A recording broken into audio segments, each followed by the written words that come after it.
All right, welcome to episode 2 of the Cranky Fan Podcast, part of the FL Teams channel, sponsored by no one. We don't have a sponsor yet, so if you're a sponsor, come look up the Cranky Fan. I'm your host, the Cranky Fan, and last week we talked about the Rays. Today we're going to talk about my other love, the Florida Gators, and I have brought on an actual guest. And I bring in my old tag team partner who we used to do a Gator show together for a couple of years. And I told him if I ever had a solo pod, he would be my very first guest. So this is my solo pod. And here's my very first guest from WFOY radio and also the host of the Gator Blitz and the Gridiron Growl podcast, Mark McLeod. Mark, thanks for joining.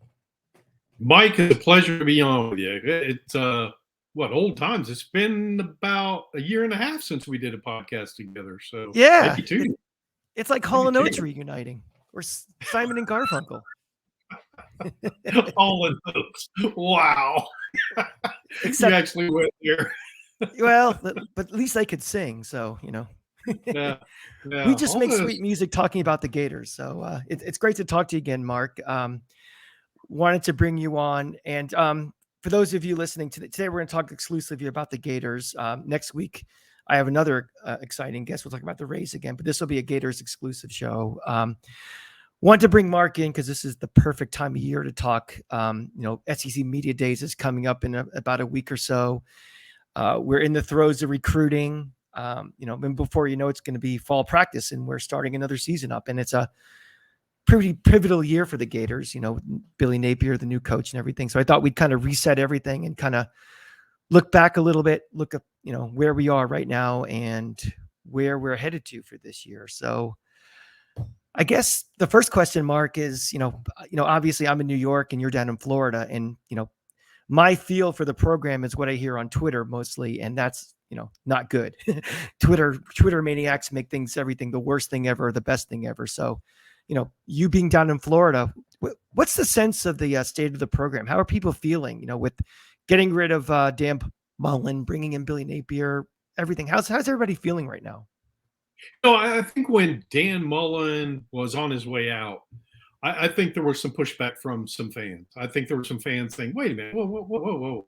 We just enjoyed some tremendous success under Kyle Trask at quarterback. Come on, guys, what are you doing, And there was some resentment toward guys like myself and really a lot of the guys who cover recruiting who are on top of this and have been on top of this for a long time, who are saying, guys, the program's not in a good place.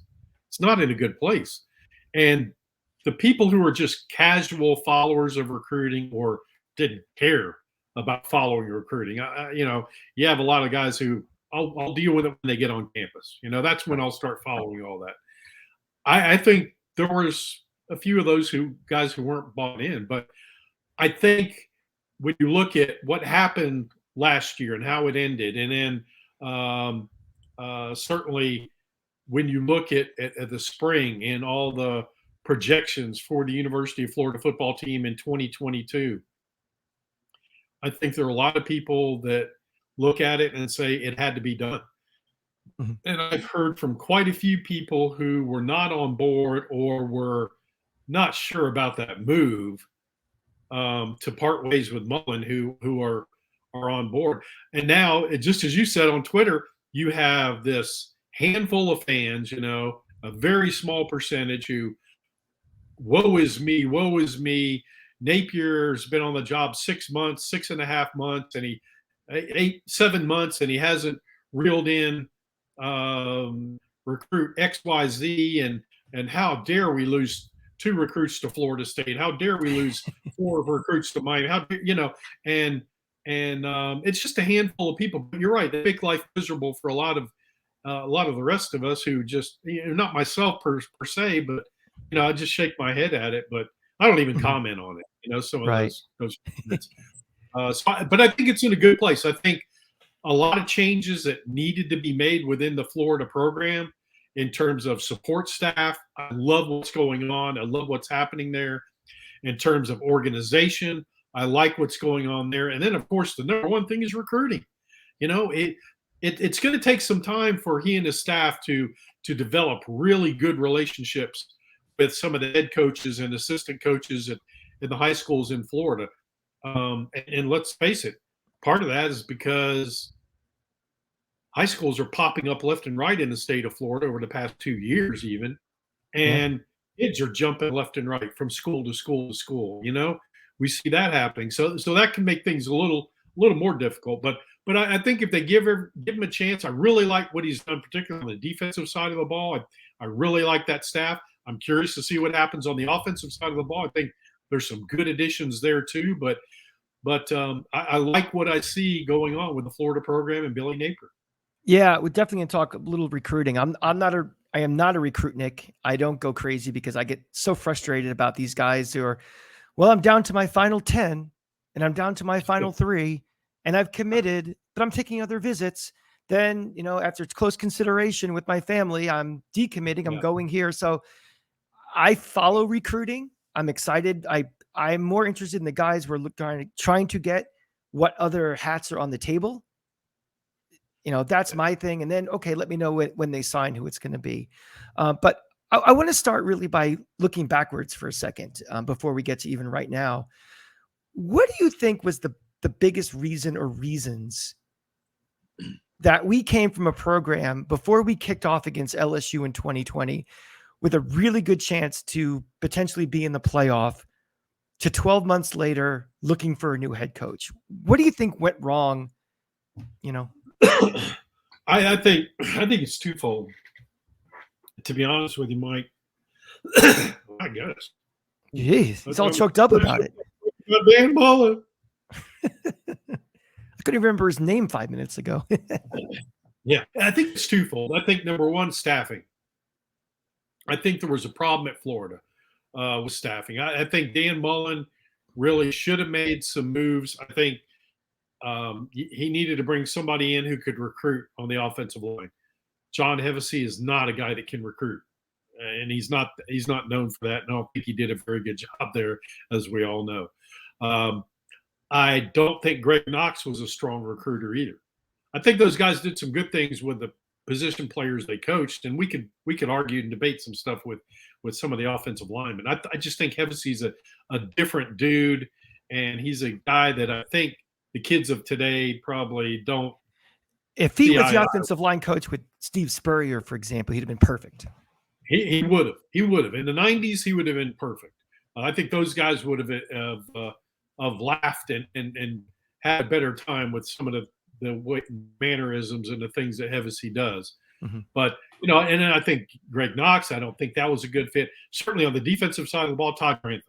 I mean, how do you keep Todd Grantham out there? I think that really was just a big part of my puzzle with it. Was I kept looking at the Grantham thing and like, you can be a sharp defensive mind all you want to, but if you're not making the right decisions, if you don't have the right personnel on the field, if you can't get the call in before the snap of the ball, and guys are still looking to the sideline going, what's going on?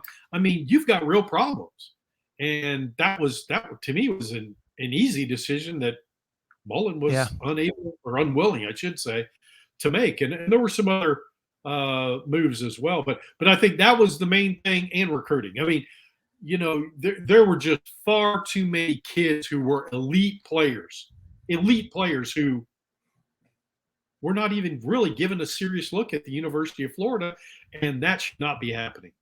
Yeah, I mean, to me, recruiting eventually would have sunk Dan Mullen, over time, because the classes would have been, if you're the 15th, 16th class every year and you're 7th, 8th in the SEC, you're eventually going to fall.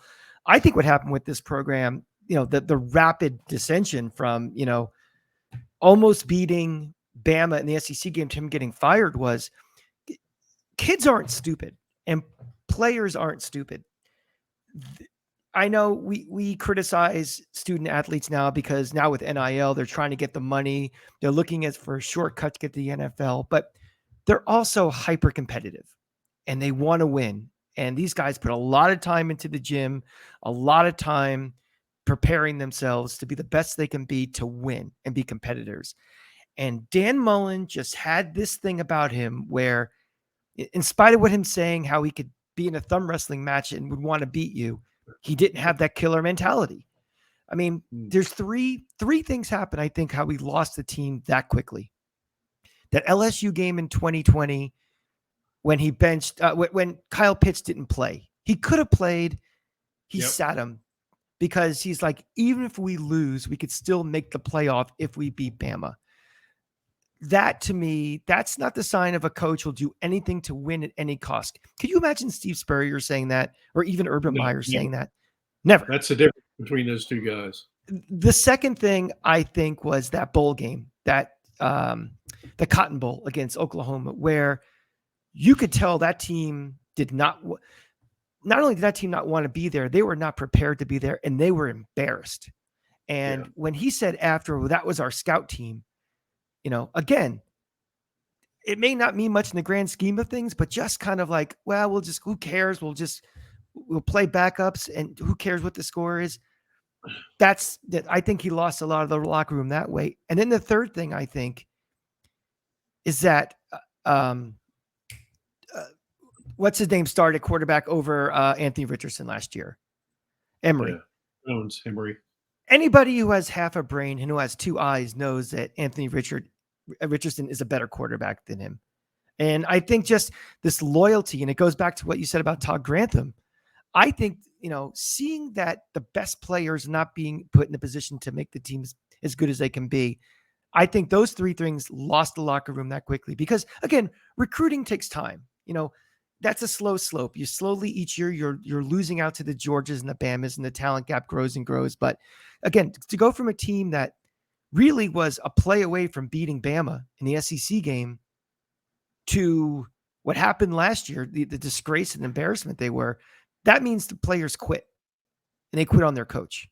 And then you add to the fact that Mullen made up stories through his agent about the NFL and all these different things. And this isn't the old days with coaching where you're a coach, for as long as you need to be. It's you don't produce and things go south, you're gone. So I think we did the right thing of cutting bait when we did. It had to be done. Yeah, his ego was a huge problem. I mean, I heard a story years ago when he interviewed at Miami that people were walking away from that meeting saying, "You got to be kidding me. Who does this guy think he is?" And I think Dan's ego really, his butt wrote a lot of checks that he wrote a lot of checks his butt couldn't cash. I mean, seriously.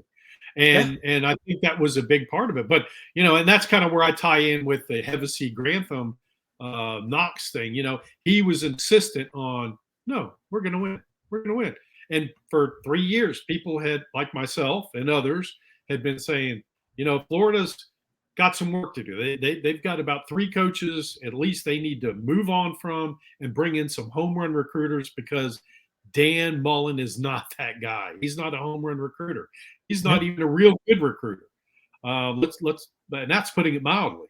But, he was stubborn. He was very stubborn. And I think your points are spot on in terms of speaking to just how stubborn he is. And I kind of liken it to his take on staffing and recruiting. But you're right. When you get down to what's the root cause of it, it's Dan Mullen.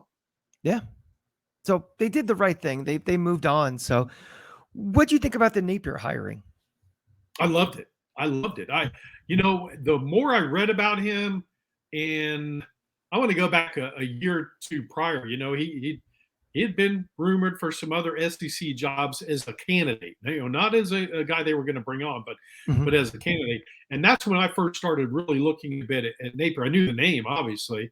I knew a little bit about him, but I didn't know much about him. And the more I kept looking at, the more I saw, wow, and Saban had so many good things to say about him.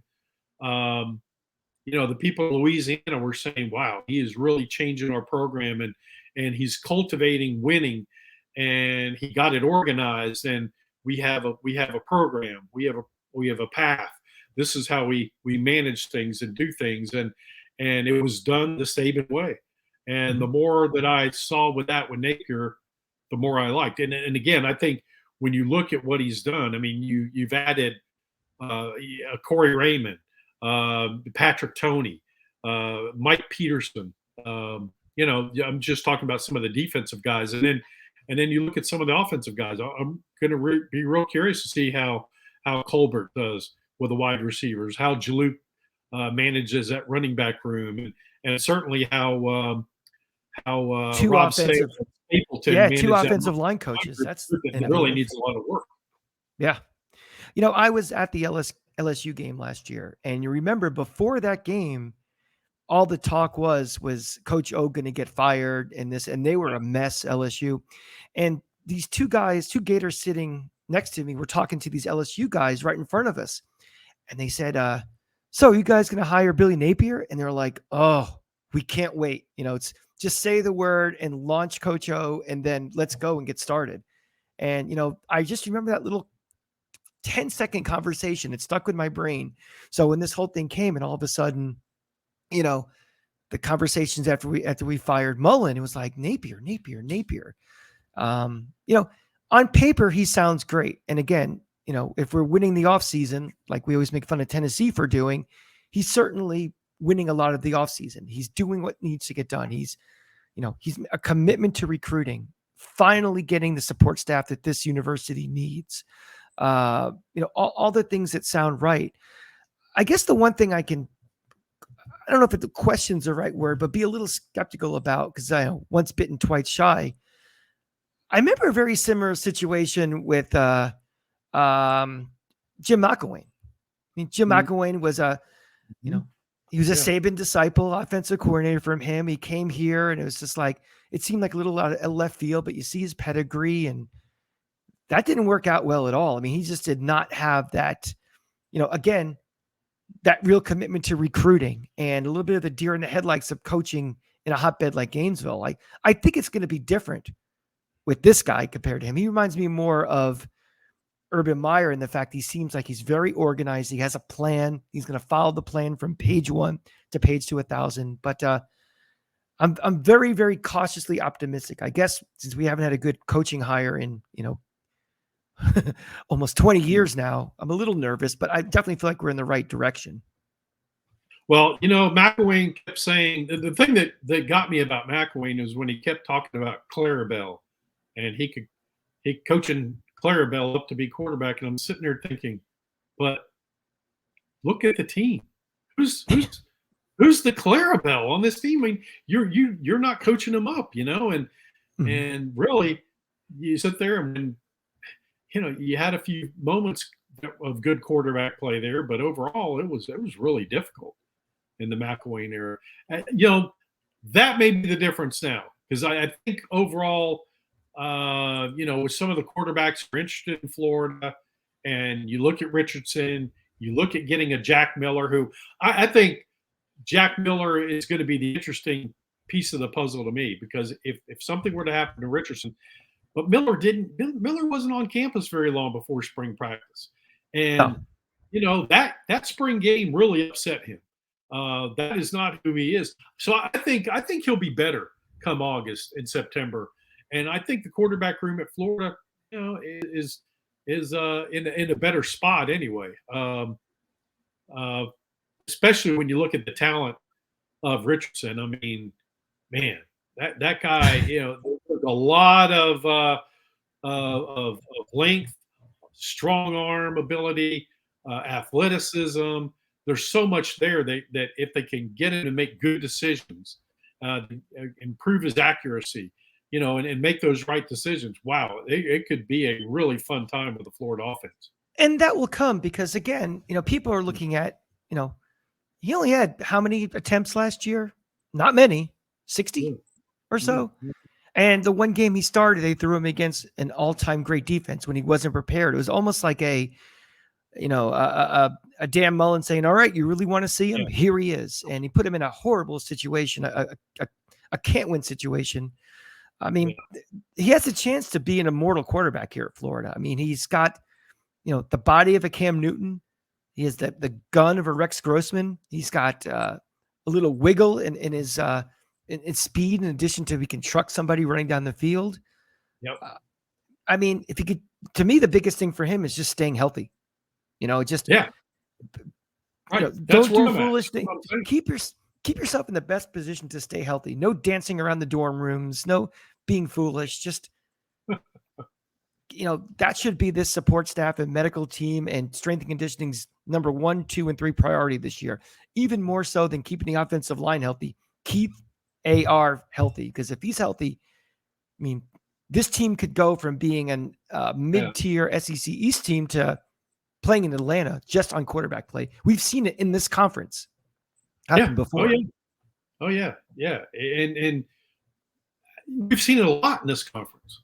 Sure. Quarterback play changes things. And look no further than Mike Leach. Mike Leach has had some teams that you look at, and I'm not just talking Mississippi State. Go back through his career and you look at some of these teams, some of these defenses particularly, and then you watch the quarterback play, and you're like, the reason this team is even in for a bowl game is because of terrific quarterback play. Yeah. And those players are being developed. And that's the problem that we had with Mullen. I think really believed, I get these guys here. We get them bigger, faster, stronger. I know this staff, we can develop them, and we're going to be just fine. Well, yeah, but you really need to get elite players, or competing against the likes of Alabama, LSU, Georgia, whoever it may be, week after week after week is going to wear you down. And the problem that you look at with Florida is depth. And look, Billy Napier's essentially said it himself. Florida has some depth issues right now, and that's going to be a key. Florida, and you said it, Florida's got to stay healthy. Yeah. I mean, it's a small sample size, but Dan Mullen did have Emory as his quarterback, who was a 4-star quarterback who flipped from Ohio State. So it wasn't like he was just some walk-on who came on. He wasn't Shane Matthews from 1990. And he regressed over his time playing here. And again, I get it. The offensive line wasn't very good. The running game regressed, this, that, and all these other things are going on. There probably was a mutiny in that locker room. I think there was last year, but okay, he took Kyle Trask, who was just a walk-on, and made him into something. But, Emory, that was his guy. That was his big recruit, and he was a bust. But remember how Trask got on the field, Mike? Dan Mullen. Yeah, because he got hurt. Time. Felipe Franks had to get hurt because he was telling us even days before that Trask isn't ready. Trask isn't ready. And, I remember being at a practice session for Florida. It was in the fall, but we were watching Kyle Trask throw and some of the guys. And I remember Robbie Andrew and I just happened to be standing next to each other, Robbie, the former writer for the Gainesville Sun. And we kept looking at each other like, wow. I said, Kyle Trask looks pretty good. He really does look pretty good. And then, of course, within days, he was hurt. He had hurt his foot or ankle. Right. And you're sitting there, you're watching that, and you're going, Felipe Franks, accuracy issues, doesn't seem to make good decisions, holds on to the ball way too long. Those are some of the biggest arguments we used to have on our old show, because you were anti-Franks, and I'm like, well. You're like, no, not accurate. Don't like him. So you're right. You're right. Because you would have been benched the year before. Because I was been at practice and got to watch it. Now here's the difference with the media guys. We don't get to go to practice and watch this stuff anymore. You go back many, many years ago and sitting there and all this stuff about Brock Berlin, and we're hearing about Brock Berlin, and here's Rex Grossman. I remember sitting there and I wrote all this stuff about Brock Berlin and how excited everybody was, how we all were to go out and watch him. And we're watching him, and he had some struggles early. All of them did. But then you're watching and you see Rex Grossman day after day. I remember one day Grossman left the field, and I'm standing there and he goes, "Hey, Mark," and he just smiled at me. I'm going, yeah, because I had written like 2 columns 2 weeks prior about Rex Grossman or Brock Berlin, and look, we finally get to see Brock Berlin. All right, this is our opportunity, and well, the difference between the okay coach and the excellent coach, the difference between a Dan Mullen and a Steve Spurrier is Steve Spurrier says Brock Berlin's my big recruit, Rex Grossman's better, he's playing. Yeah. Dan Mullen says Emory's my recruit, I'm loyal. He didn't earn his chance. He waited his turn in line, and he will play to the detriment of the team. Right. Yeah. And the thing about Steve Spurrier too was everybody talks about Spurrier's ego, blah, blah, blah. You go back and look at two key things that happened with Spurrier. Number one, when he got to Florida, they got out at practice, did what they did during the spring. He went to the Gator Club meetings, and I remember him saying, "Hey, guys, we got a pretty good football team. Galen Hall and his staff did a good job of bringing in some quality players here at Florida." He goes, nobody else has given us a chance, but I think we're going to be pretty good. And he told everybody that they were going to be pretty good. And, of course, a lot of it was, is Shane Matthews the guy? Can he be the guy? Spurrier sure thought so. What was the thing he said?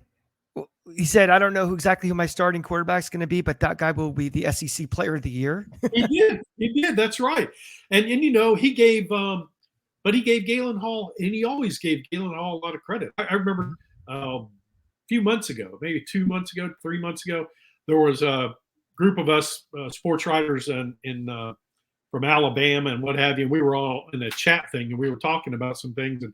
And a guy from Georgia, actually, a sports writer from Georgia, actually brought up a thing about Spurrier. Said, blah, blah, blah. I said, no. He gave Galen Hall and the staff a lot of credit. He said, you're right. He goes, I do remember that. He did give him a lot of credit. He goes, that's true. And also he gave John Reeves a lot of credit for, coming to him and saying, look, I think we need to start Shane Matthews during the spring game. I would like to give him a start and see what he can do. I see some real good things with him. And so I think that's the difference. And Dan Mullen just kept telling us Kyle Trask isn't ready. He's not ready, kind of thing.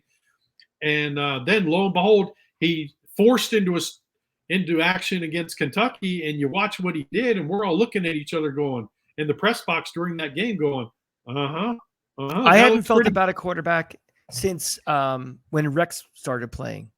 I mean, not even Tebow. The first game I saw Rex play, because we were on the sidelines for that game, it was just like, look how the ball comes out of his hand. Look at that zip. That's an NFL arm. That's an NFL quarterback.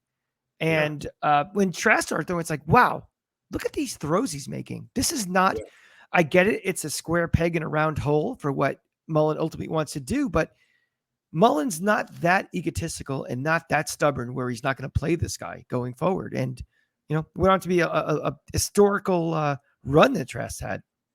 Yeah. And then you look at what happened with Richardson. And to your point earlier, anybody can look on the field and see Richardson. And what did he say about Richardson? Well, he's not ready. He's not ready to make this. And it's the same thing he said about Trask, essentially. But we're all looking at Richardson going, there are a lot of things you can do to get him ready, because I'm sorry, but Emory Jones was not the guy. And everybody in Gainesville knew that. Look, you just said the media doesn't get to see that much of practice if they see it at all. So you saw 15 minutes a day.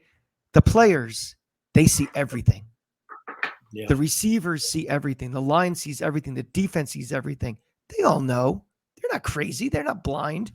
They know who's better and who should be playing or not. So, I mean, those are, again, just some of the things that, loyalty and stubbornness, you go down with the ship with that. You do. So you hit on it earlier about recruiting. So I guess I need to ask you, what is your take on how NIL has kind of been rolled out, not only nationwide, but, how we're handling it? You think we're approaching it the right way? Because I have a lot of opinions on it also. I'm curious what you think. I hate NIL. I like it for what it could do for the players if it's done NIL. I mean, if it's really name, image, likeness, I think it could really help a lot of players, their families. I think that's what it should be. And I got to be honest with you. I said this years ago. I go back to, when I was a kid, when Herschel Walker was being promoted on ABC's Game of the Week, and here's Herschel Walker, or then later on the TBS stuff, the SEC on TBS. Oh, I remember that. Sure. And you'd see all these promos, and they used a lot of players to promo. And I used to sit there and think, I wonder if the player gets a cut of that. No, he doesn't, but players should get a cut of that. And because they're using that player to build the game up and do what they do. and I have no issue with NIL. I have a huge issue with an agent or an attorney in California telling everybody, well, the reason this kid went here, he got more money. I got him more money to go to this school here or whatever. Well, now you're getting into, I'm going to get on my soapbox now because he's admitting he's cheating. NIL money is not supposed to be, it's not supposed to be for recruiting purposes. It's not supposed to entice someone to campus. NIL is supposed to be an opportunity once you are a student. So if that clown out there is talking about, Florida offered this, we took this instead. He just self-indicted Miami. It's so, but I guess though, but here's my question for you. The rule states that it's not for enticing. It's supposed to be for your own. But if everybody's doing it, shouldn't we? I mean, Billy Napier, Scott Strickland, Eddie Rojas, everybody involved, directly or indirectly with, the Gator Collective, the Gator Guard, the funneling of money to athletes who are currently, on campus and stuff. The stance they're taking is we are not speaking to recruits. We are not paying recruits to come here. We'll handle when they're here. But is that right? I mean, should we be doing that when, there is no police anymore and these other schools are doing it? Are we going to fall further and further behind? What should we do? Well, I think honestly what we should do is what we should have done a few years ago and break away from the NCAA. I mean, Greg Sankey, I think his source of frustration for the decision of what went on with the college football playoff and the lack of expansion there, I think that infuriates him. I really do. But my take is the NCAA has been infuriating all of us for decades. Right. The way they've been so far behind on the transfer portal, that's a mess. They've been so far behind on NIL. We've seen for decades now a team that I don't know, sets recruits and players up with hookers and has a party at a booster's house and does this, does that.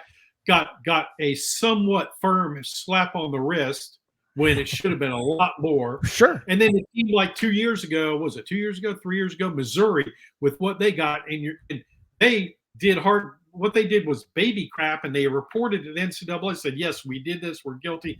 And the NCAA goes, bam. You're going, what? Are you kidding me? It just, there's no rhyme or reason to what they do. It's all bad. It's all that they're so far behind everything. That's my soapbox is I would love to see, they've proven that they're incapable of managing Division I, Division II, Division III. So it's time for the conferences to move on and expand as they're going to expand, do what they're going to do, and really create their own and get their own commissioner. Well, here's the bottom line with that is the NCAA doesn't want to, slap anybody's wrist because they're afraid of the lawsuit, because they know that the way it's set up now will get struck down by any court. Basically, there are two reasons. Yeah. Go ahead. Yeah. So if somebody challenges, this thing about not paying players, they are most likely going to lose. And, Title IX requires that you have equal participation between, men and women's sports, and you add money into the mix. It's not just paying football players. It's paying men's soccer, women's soccer, men's, everything. So none of these, only the highest budgeted schools have that money coming in to afford for everybody. And they have to legally because of Title IX. So it's a can of worms they don't want to open. So when people are breaking the rules, they're just going to be like, they don't want to open that. So my question again is, if everybody's doing it, why aren't we? Because what are we at University of Florida? Are we serious that we want to compete for SEC titles and national championships? Or do we want to be Notre Dame that says, well, we're holier than thou. We have, we have better grades than everybody else and we don't cheat. Well, 30 years ago when you actually had the risk of probation and the death penalty, that's fine. But today you're like a fool sitting here. And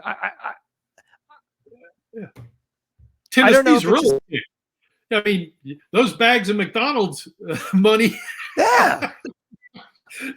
Why can't we do that? That's NIL. It's NIL. Now, and look, That's the whole Saban, Jimbo Fisher dust up. I mean, we know, we get it. We know where it is.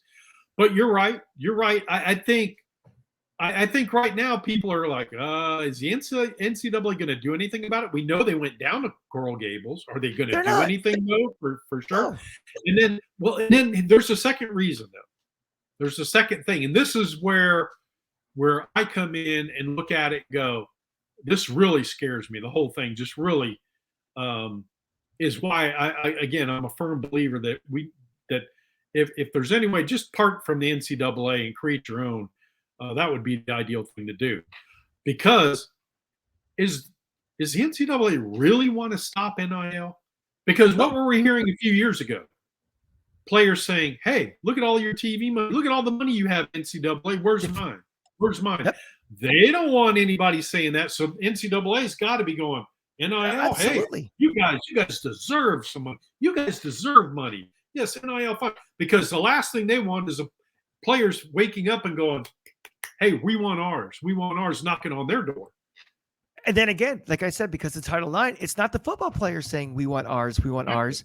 Everybody has to get it. Yeah. And, that's – I have no problem with that. But the fact that if you're going to do it, it's, you don't get half pregnant for something like that. You're all in, and everybody has to get paid. And it's going to completely change the economic – it's not so much that the schools like the Bamas and even the Floridas can't afford it, but it's just – if I control all of it, I don't want to give it to you.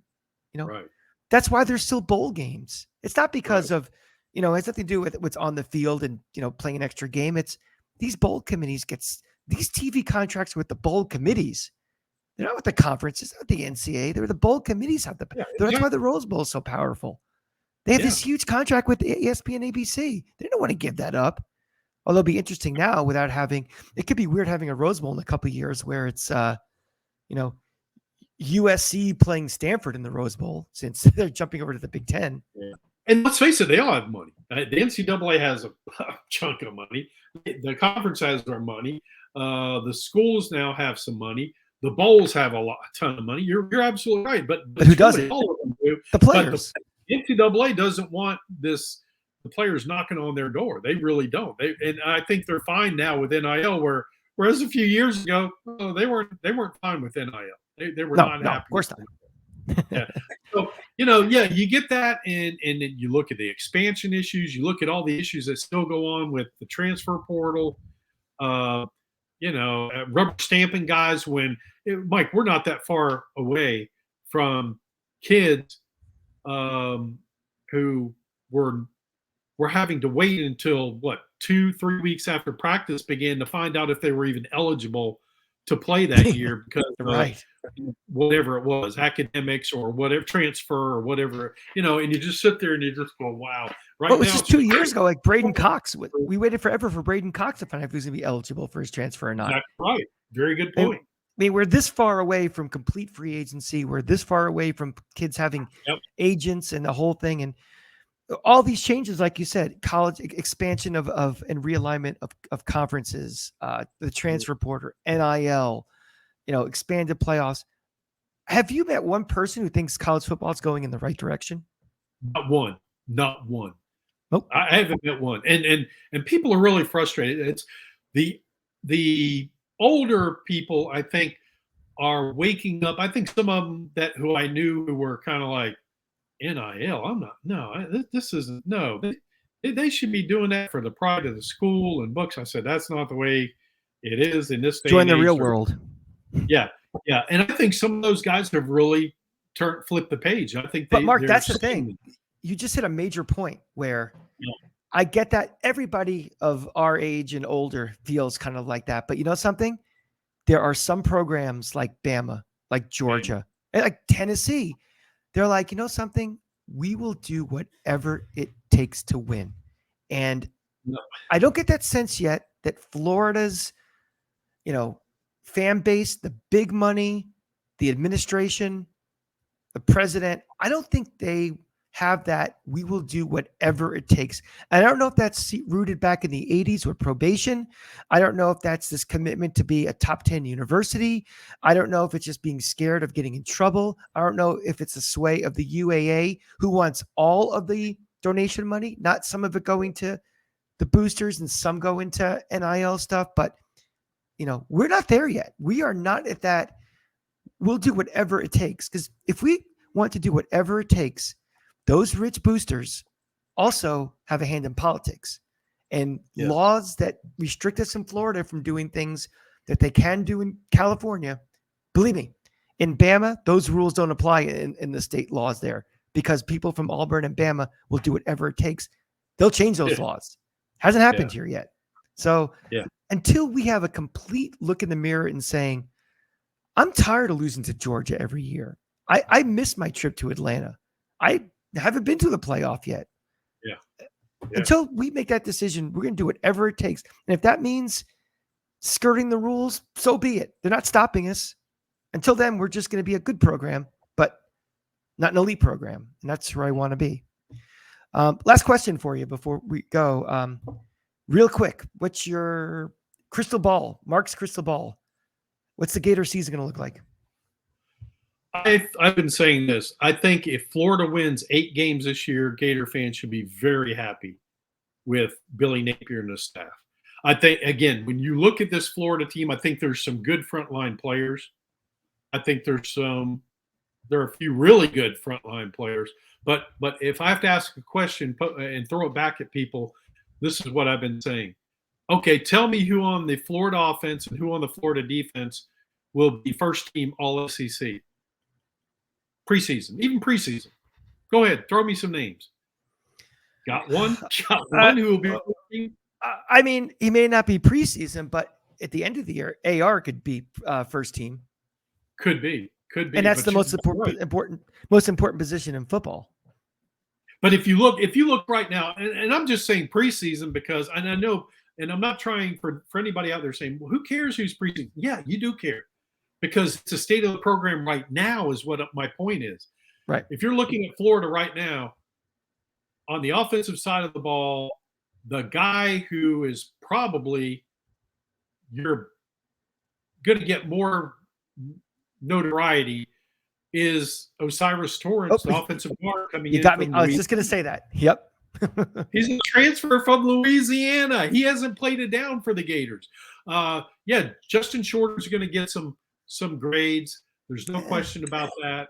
We'll see. We'll see what they do if AR gets anything. We'll see if I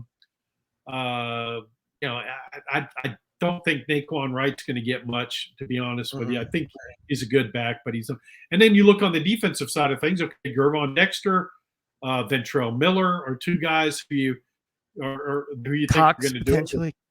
Yeah, Brenton Cox. I was just going to say Brenton Cox Marshall. Jr. is a guy who's been around a while, but Marshall could get some. Yeah, but are any of those guys going to be legitimate first team preseason All SEC guys? And I'm sitting there going, you can certainly make an argument for second team, maybe, or certainly third team, but Well, that's the recruiting problem. My point with all that, when I tell people that, my point with that is this: that tells you the state of the program. Mm-hmm. That tells you a lot. Sure. You didn't ask that question when Steve Spurrier was running Florida football. You didn't ask that question when Urban Meyer was running Florida football. And honestly, you didn't say about. Yeah, you didn't ask that question with Muschamp or Ron Zook. I mean, they recruited the same standard. Yeah, Muschamp had some players, and and again, my point with all that is, okay, I just named a bunch of players. I can't name any other players who are going to be second or third team. It's just the 5 guys who I mentioned, and I don't think any of them will be first team, but second team, maybe third team, and I'm not convinced all 5 will make even a third team. It's just the state of Florida football right now, guys, and that's not a good place. I think your point about AR-15 is right on target, and that is, as he goes, as he develops, staying healthy, and that Florida offensive line develops, and this should be a pretty good interior offensive line. It should be good as long as Richard Garage at left tackle is healthy. But beyond that, the tackle position is awfully thin. We don't know anything about what's going to happen if a guy goes down at the tackle position. The tight end room is there's some talent there, but a lot of it's untapped. The wide receiver group, who are some of the backup wide receivers who are going to step up and compete? The running back room looks really good at Florida, I think, overall, even with the loss of Bowman. Still looks pretty good. But I think there are a lot of positions where you look at Florida and you go, hey, that guy, yeah. And then you kind of go, wow, depth issues at Florida. And look, I'm not saying that you go into any season where you're stockpiled with depth, because you're not. Nobody is. But when you look at the depth at some of these other programs, and then you look at Florida, I tell you what, I took a look not all that long ago. Well, I guess it was during the spring at Kentucky, and I said, hey, I remember this guy, and this guy playing. And I'm sitting here and I'm going, wow, that's on one side of the ball. I can't even say that about Florida, college football. It's a good situation. College football is about narratives also, Yeah. And Kentucky and Tennessee are going to get a lot of love because of the storylines from last year. Yep. But if you look at Kentucky, they lost a ton on defense. They have a quarterback coming back who was all right, not great last year, but all of a sudden he's getting first-round draft pick buzz. Tennessee, well, it's July, so they're always going to get the offseason award for the greatest team on the planet. But they get the love because of narratives from last year, and we're like almost a blank slate. I mean, our depth issues, because recruiting is really two things. There's, can you get those 5 or 6 elite guys? And also, what is the rest of your class? Like, the other 20 guys. And the problem is Dan Mullen filled up a lot of those classes with a lot of 3-star guys, where already Billy Napier is getting 4-star guys that fill the class out. He's not settling for this guy and the backup plan for this guy. He's starting to get those 4 stars. We're all frustrated. We don't get guys like Jordan Rashad. That will come. I think that will come. I think we'll figure out our NIL game.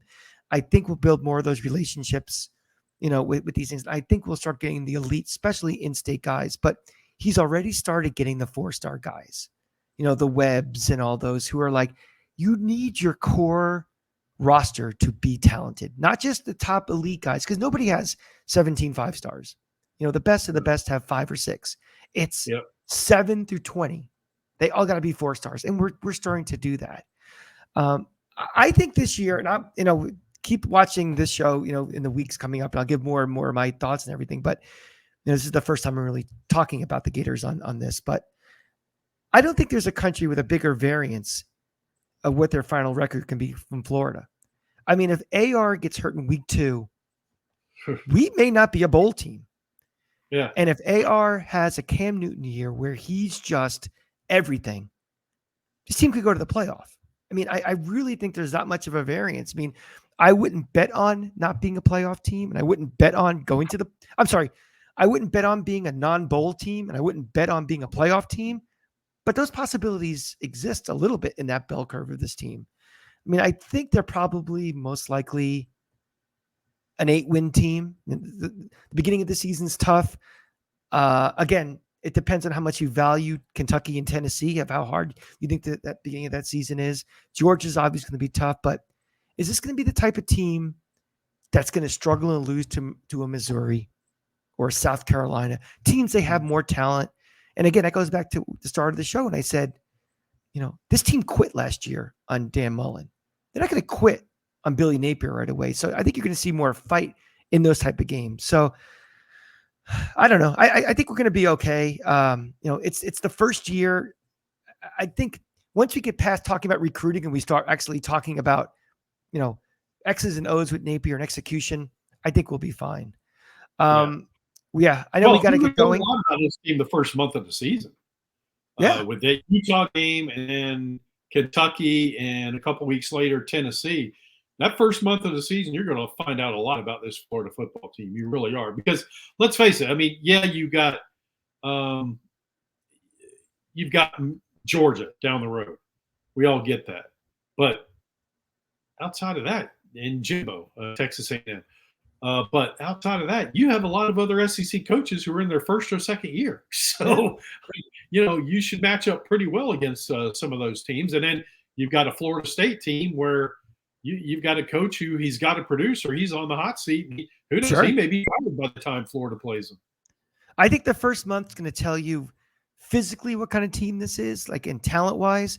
How they react to that will be the second test. If they come out 1-3 or 2-2, if they come out 1-3 and for all intents and purposes their SEC season's over, how are they going to react? How are they going to play the rest of the season? How are they going to play for Billy Napier? How are they going to develop thinking about 2023?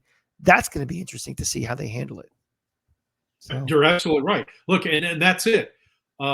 Early on, I mean, before they kick off on September 3rd against Utah, Billy Napier, this team has to play Billy Napier football, and that's going to be if they want to be successful, that's what they're going to have to do. Yep. Well, Mark, I'm definitely going to have you on again throughout the season. It was great to get the band back together. It is. Yeah. This is the first time I get to do this. Tell the folks where they can find you on social media. You can find me at McLeod Live on Twitter, McLeod Live, which beats the alternative. And then certainly 1021news.com at 4 o'clock Eastern, Monday through Friday. And that is the Blitz. And during the summer months right now, just going to do 1 hour. And then we'll see as we go on, we'll add that second hour as football season comes on. So, looking forward to it and looking forward to having you on the Gator Blitz and talking Gator football. Yeah, you might get a phone call from Cranky in Manhattan. So just be on the lookout. Yeah, I'm a Rays guy. Oh, yeah. Well, I spared everybody my aggravation from this past weekend with Cincinnati. And as we're recording this, they've blown a 5-1 lead to Boston. So I may have to do an emergency show a little later on this week to talk about my frustration with everything. But actually, next week I do have a really good guest lined up to talk Rays baseball, so it'll be a lot of fun. Yeah. So, thanks, Mark. Again, great catching up, and for everybody, thanks for listening. Thanks for watching. Please hit the subscribe button for FL Teams, the channel, and follow me on Twitter at the Cranky Fan. If you're a Giant fan, check out the Just Giants podcast with myself and the Football Grump. And Mark going to get you on there also to talk some SEC and Gators in the NFL also. So absolutely. Get you on there. All right, everybody. Have a great week and go Gators.